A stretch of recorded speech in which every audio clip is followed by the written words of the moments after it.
एक समय की बात है, एक गांव में महान ऋषि रहते थे। लोग उनके पास अपनी कठिनाइयां लेकर आते थे और ऋषि उनका मार्गदर्शन करते थे। एक दिन एक व्यक्ति ऋषि के पास आया और ऋषि से एक प्रश्न पूछा। उसने ऋषि से पूछा कि गुरुदेव, मैं यह जानना चाहता हूँ कि हमेशा खुश रहने का राज क्या है। ऋषि ने उससे कहा कि तुम मेरे साथ जंगल में चलो, मैं तुम्हें खुश रहने का राज बताता हूँ।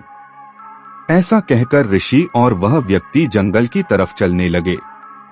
रास्ते में ऋषि ने एक बड़ा सा पत्थर उठाया और उस व्यक्ति को कह दिया कि इसे पकड़ो और चलो। उस व्यक्ति ने पत्थर को उठाया और वह ऋषि के साथ साथ जंगल की तरफ चलने लगा।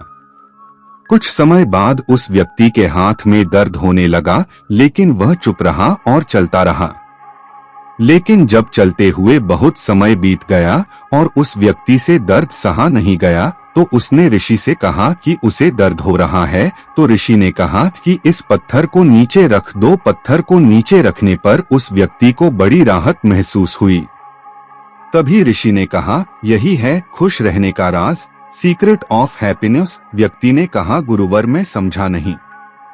तो ऋषि ने कहा, जिस तरह इस पत्थर को 1 मिनट तक हाथ में रखने पर थोड़ा सा दर्द होता है, और अगर इसे 1 घंटे तक हाथ में रखें तो थोड़ा ज्यादा दर्द होता है, और अगर इसे और ज्यादा समय तक उठाए रखेंगे तो दर्द बढ़ता जाएगा। उसी तरह दुखों के बोझ को जितने ज्यादा समय तक उठाए रखेंगे उतने ही ज्यादा हम दुखी और निराश रहेंगे। यह हम पर निर्भर करता है कि हम दुखों के बोझ को 1 मिनट तक उठाए रखते हैं या उसे जिंदगी भर। अगर तुम खुश रहना चाहते हो तो दुख-रूपी पत्थर को जल्दी से जल्दी नीचे रखना सीख लो, और हो सके तो उसे उठाओ ही नहीं।